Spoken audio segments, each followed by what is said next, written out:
বাজারের চেয়ে চড়া দামে বিদেশে কয়লা আমদানির অভিযোগ। কাঠগড়ায় আদানি গোষ্ঠী।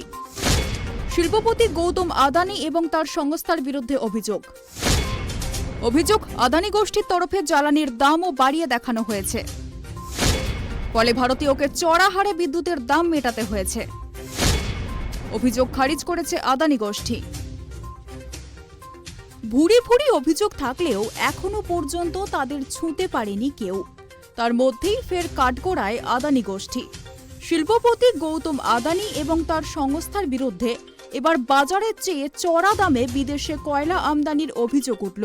শুধু তাই নয়, আদানি গোষ্ঠীর তরফে জ্বালানির দামও বাড়িয়ে দেখানো হয়েছে। তার জেরে কোটি কোটি ভারতীয়কে চড়া হারে বিদ্যুতের দাম মেটাতে হয়েছে বলেও সামনে এলো অভিযোগ। যদিও পুরনো কারশুনতে ঘেঁটে জল ঘোলা করা হচ্ছে, এর নেপথ্যে বিশেষ উদ্দেশ্য রয়েছে বলে অভিযোগ খারিজ করেছে আদানি গোষ্ঠী।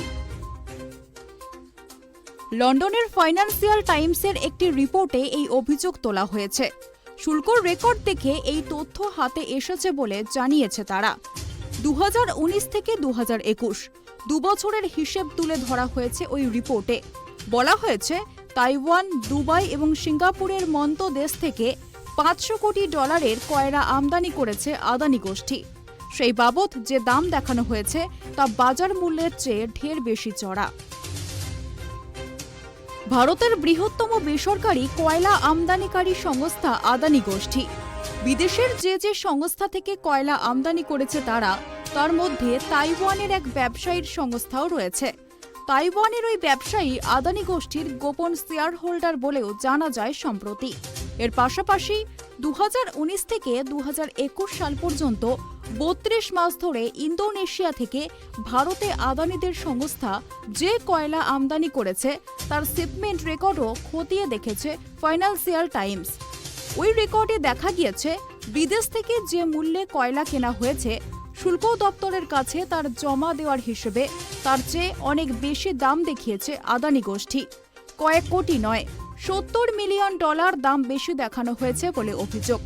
ভারতীয় মুদ্রায় যা 5,800 কোটি টাকারও বেশি।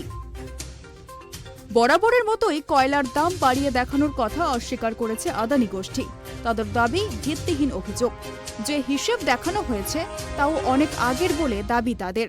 কিন্তু আদানিদের বিরুদ্ধে জ্বালানির দাম বাড়িয়ে দেখানোর অভিযোগ এই প্রথম নয়।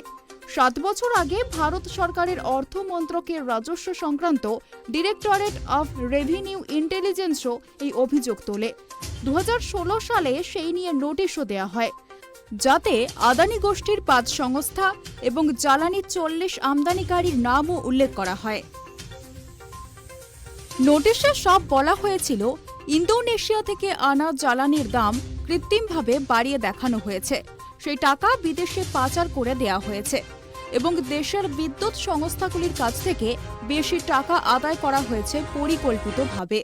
আমদানি এবং রপ্তানির রেকর্ডে চড়া দামের হিসেব স্পষ্ট।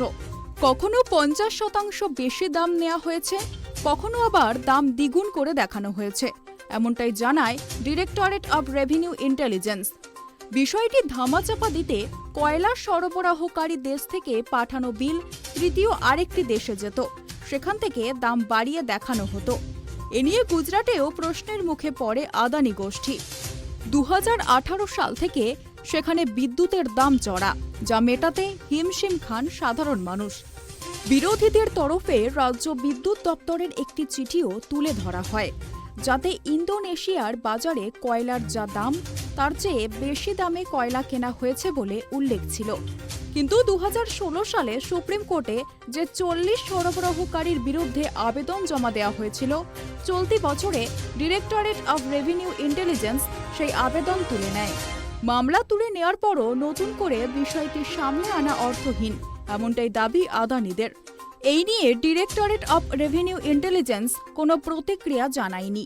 কিন্তু কেন আবেদন তুলে নেওয়া হলো, কার নির্দেশে তুলে নেওয়া হলো তা নিয়ে প্রশ্ন উঠছে আবারও। Bureau report, tribe TV.